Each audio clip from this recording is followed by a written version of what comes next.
Eh,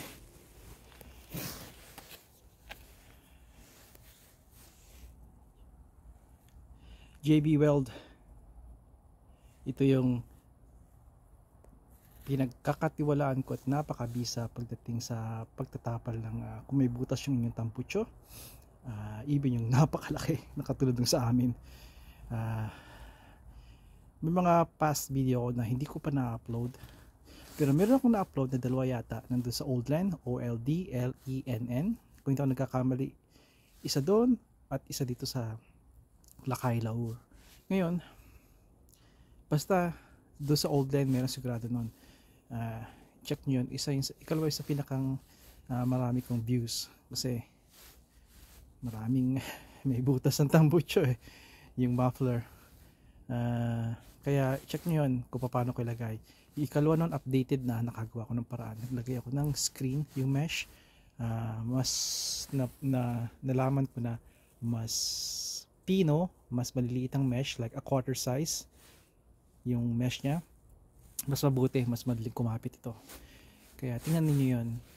Pinapakita ko to dahil huli na itong araw ng aking itong huli ng beses kong gagawin ito sa tambucho namin sa Impala. Kasi marami na talaga siya 2 years na yata, over 2 years ko na itong ginagamit, kaya talaga nakakatipid ako. Yung nga lang matrabaho, pero dahil sanay ako at mahilig ako sa sumunod sa ilalim ng kotse, at kasi yung mga suit ko naman ay talagang pangharabas. Nag-enjoy ako, kaya isa pa nagkakaroon ako, nakakatulong ko sa online, nakita nila ito paano ko gamitin. Pero hindi ito permanente. Ang tamang lunas sa malakas na ugong at butas na tambucho nyo, even yung exhaust pipe, yung anything sa exhaust system, ay palitan ninyo. Could be flange, could be tambucho mismo, o sa mga pipe ng exhaust system ninyo, palit ang tama, bagong palit ng isang certified na kagawa para ligtas. At kung kaya naman, why not? Pero hindi lang ginawa ko, pero dumana sa pagkakataon na dumana sa panahon na huli na ito, at kung kailan ito mawalan ng bisa, madali ito mawalan ng bisa dahil ang kalsada namin dito ay nilalagyan ng asin, kaya madali makorod to. Siguro isang buwan lang, at dahil hindi ko masyadong nilinis na yung mesh, hindi na siya masyadong makapit. Kung sakali man pumali ito, hindi ko na to susundan. Like ko naman sinasabi yun for the past 2 years, pero hindi ko na susundan to. At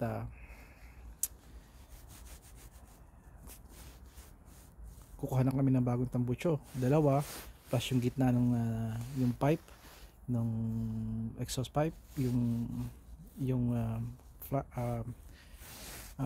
flange ay gagawin na rin. Pinag-iisipan kong dalhin sa professional or akong gagawa. Kung may pagkakataon ako, akong gagawa. Kung may lakas ako at oras, akong gagawa. Pero mukhang naglilin ako towards dadalhin ko na lang sa casa or sa shop. Magkanong buong set ng exhaust system dito sa Impala 8-cylinder SS 5.3 dual exhaust, I'd say over 1,000 na. Last time na namin kinambas yun 1,100.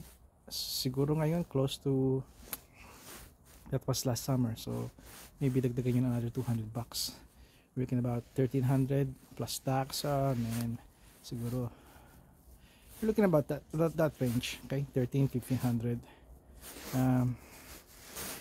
Yeah, so plus pag stainless pang ipapalagay mo sa tambucho na muffler, that will cost a lot.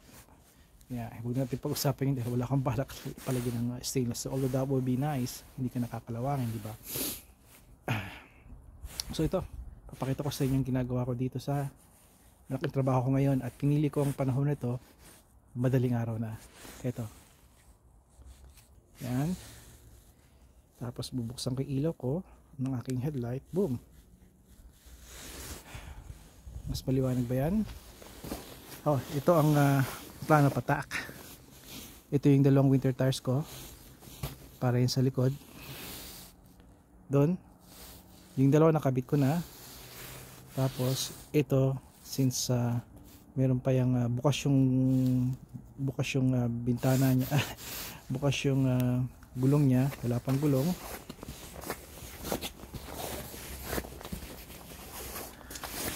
Ma-access ko yung nilalagyan ko ng yung natin kung kita ko. Yan, kita nyo na ba? Malalagyan ko yan. Tapos ito siya. See? Kita nyo na yung mesh, diba? Quarter at a quarter size yata yan eh. A quarter inch yung size, kaya na madaling mag hold itong putty. Ito, yung putty ito eh, yung tawag sa atin epoxy, diba? Parang ganoon, pero putty, parang toothpaste. Yeah, yan, lalagay ko yan. Tapos yung kabila, ganoon din ang kaso. Tapos yung gitna, yung flange, kailangan kong palitan, pero hindi ko papalitan yan. Lalagyan ko na rin ito hanggang pumali sila. Alright, magtataka yata kayo. Teka, nang nangyayari lakay, aba kapusuan na ng winter. Bakit ngayon ka lang magpapalit ng winter tires? Sabay pag-usapan natin yan. Ngayon lang. Alam niyo nakaraang Disyembre, nakakaroon tayo ng break, diba? Talagang record high sa almost buong kapuluan, buong nasyon, buong Canada, even sa US, na very warm tayo. Lakay, lumalamig pa rin, diba? Sabi mo 7 degrees, pumapali na ang goma na summer tires, or sabi mo hindi ka naniniwala sa all winter tires or all season tires, 4 season tires. Ba't yun ang gamit mo? Pasensya na, mukhang malamig pa rin dito. Bakit nga ito? Alam nyo, matagal na nakaparada ito dito sa driveway namin, itong Impala, kasi may mga iba pa siyang problema, at hindi ko na pagtuunan ng pansin talaga dahil sa sobrang abala, sunod-sunod, kaya hindi ko nagawa. Isa pa, meron kaming gamit sa sakyan, yung si Caprice, yung aming 32 years old na Chevy. Marami kaming sakyan nagagamit, kaya nahuli ito. Isa pa, meron akong sasabihin sa inyo kung bakit even nung gumagana pa to at nagtataglamig, ginagamit namin. Talaga na hindi winter tires? Oo. At safe? Oo. Ano yun kung hindi winter tires? Mud tires? No, may bagong teknolohiya ang Firestone, I believe, Firestone. Yun ang binili namin summer tires. Na yung summer tires na yun, especially na meron siyang, you can get away with yung hindi slush, yung malamig pa rin temperatura, baba ng 7 degrees, pero malambot pa rin yung gulong. Pero talagang pang summer siya. Meaning sa summer, talagang summer tires siya. Pero may special siyang formula na kapag bumagsak ang weather, ina pa rin yung lambot niya na hindi napupudpud sa summer, ha? Okay? Importante masabi ko sa inyo. Meron siyang sangkap, na uri ng sangkap na kaya niyang ma-withstand, kaya niyang mapanatili kayong safe pa rin even below 0 degrees. Okay? 0 degrees, below 1, yung mga ganon. At yun ang mga temperatura na nangyayari sa atin tuwing fall, di ba? Even fall, we get 9 degrees, we get 0 degrees, di ba? Andun na yung freezing na mga point, di ba? Doon na nangingitim yung mga halaman natin. Pwede pa rin yun. Ano yun? Winter tires? Summer tires? Summer tires pa rin yun. Okay? Hindi sana iba-vlog ko nun pero nawala na rin ako ng oras. Pero ginagamit to ni Mrs. noon nung bago pa nga siya tuloy ang nasira. Pwede siya magamit, yung may check engine siya, pero doon yung Caprice lang ginamit niya. Pero yung tires na yun ay yung sasabi kong tires nito, yung ibili naming summer tires ay ay po pwede sa malamig. Kaya perfecto yun. Nakita kong perfecto yun sa mga taga Vancouver na talaga bumabagsak ang temperature, pero wala talaga silang totoong winter. Sa akin hindi wala talaga totoong winter ang Vancouver. Kasi pag sinabi kong sa akin, okay, sa akin to, ang winter talaga ay sa atin talagang slush, blizzard na talagang frigid arctic wind talaga, okay. By the way, yung sinasabi kong gulong sa inyo ng summer tires na Firestone na gamit namin, tinanggal ko na pero papakita ko, may gulong pa yun sa nahuli sa kabila, ay hindi po pwede sa slush, hindi po pwede sa matataas na snow, pag lang bumabagsak ang temperatura. Okay, sana make sense yung sinasabi ko sa inyo.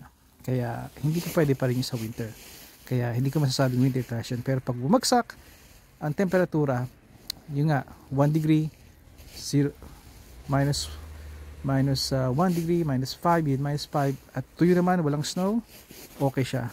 Let me show you bago ko ito, kasi isa pa ako ditong gulong bago siya.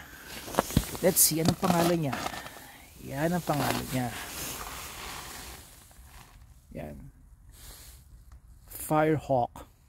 Now, mas madali nyo itong malalaman ng informasyon kung isa-search nyo online na lang. Ito'y gawa ng Firestone. Maybe hindi nyo nakikita, pero Firestone yan. Ang kanyang model ay Firehawk. Okay? So, check nito. Firehawk. Made by Firestone. Alright? At matutuwa kayo. Kasi baka option din ito sa inyo sa susunod nyo pagbili ng winter tires. No, sa pagbili nyo ng summer tires ay hey, I would really recommend this. Kasi summer tires ang gamit ninyo hanggang pumalong sa ang fall, bumabagsak ang temperature. Tandaan nyo, ang regular na summer tires, all winter tires, 4 season tires, para sa akin iisa lang yon, okay? Summer tires ngayon ay pagsapit, pagdating ng 7 degrees temperature, 7 degrees Celsius, matigas na ang goma. Hindi na kayo makaka-stop ng mabilis. Mas mahabang pagtigil ninyo at ang mga pagko-corner ninyo at pagtakbo ninyo, accelerate, ay maapektuhan. Lalo na yung hinto ninyo, mas mahaba ang paghinto ninyo dahil matigas na ang goma sa 7 degrees sa summer tires. Pero itong summer tires na Firestone na to, pag bagsak ng 7 degrees, pagdating ng 7 degrees, 6, 5, 4, 3, 2, 1, freezing point, ay enough pa rin yung lambot niya. It is. Kaya kung nakikita ninyo, I'm not really pressing that hard. Malambot siya. Imagine nyo yan, lambot na yan. Anong temperature ngayon? Right now it's minus 10 degrees. I'm not recommending to drive with this tire all winter long. Wala lang palitan. Okay? Kasi nagkakaroon pa rin tayo ng slush, ice, snow, diba? Huwag. Pero maganda ito in between, di ba, ng pagta-transition ng weather. Kaya hindi kayo mahihirapan. Talagang convenient sa amin. Hindi na kami na-pressure dito magpalit agad. Kahit 1 degree na, freezing rain, meron ka pa rin tire. It's okay. Dahil ito ay Firestone. Okay? Dahil ito ay made for that type of weather din. Sigurado ka, lakay, na hindi mapuputpud ng mabilis yan sa summer. Well, sa mga findings, reviews, sa mga pagsasaliksik ko at pagkakausap ko doon sa mga sa shop kung saan nagbebenta sila ng tires, that's their business, but I can always choose the expensive one, yung iba pang mas mahal pa dito, pero believe din sila dito, kaya highly recommend. Okay, tuloy ko na itong ginagawa ko at alauna na yata. Alright. Alam, napakarami kong ginagawa, no? Yan ang mga bagay na kapag nangyayari, tuloy lang. Ano mangyayaring reklamo, di ba? Tuloy lang. Kaya ganun din kayo kung magbablog kayo at pwede nyo sabihin na marami kayong trabaho, pero never whine, never complain. Dahil lalo na sa harapan ng camera, kasi babalik at babalik yun sa atin. Nakikita yung ating mga anak, ng ating mga apo, sabihin na, oh, si tatay, oh, si lolo, parang iyak, nagsishovel. Just do it, guys. Just do it. Kabayan ko. Babae, lalaki, just do it. Dumating kayo dito sa Canada, alam niyo ang pupuntahan niyo, alam niyo ang susungan ninyo, malamig, maaaring hindi niyo alam kung gaano kalamig, pero sa likod ng inyong pag-iisip, alam ninyong mapapalaban kayo dito. At yung mga nagsasabi, may nakita ako na ang nasasabi nila na ay, kung hindi ka pa handa, huwag kang pumunta dito. Ang tanong ko naman sa sarili ko, para sa kanila ay, syempre ayoko maging magpo-post-post o ano. Sis ko, paano maging handa ang isang tao? Saan siya maging handa? Kung nasa Pilipinas siya o nasa abroad siyang iba, paano? Kasi karamihan sa atin dito galing Pilipinas. Paano maging handa ka? Eh walang ganitong panahon, walang ganitong season, walang winter sa atin. Kaya, di ba? Hanggang sa muli.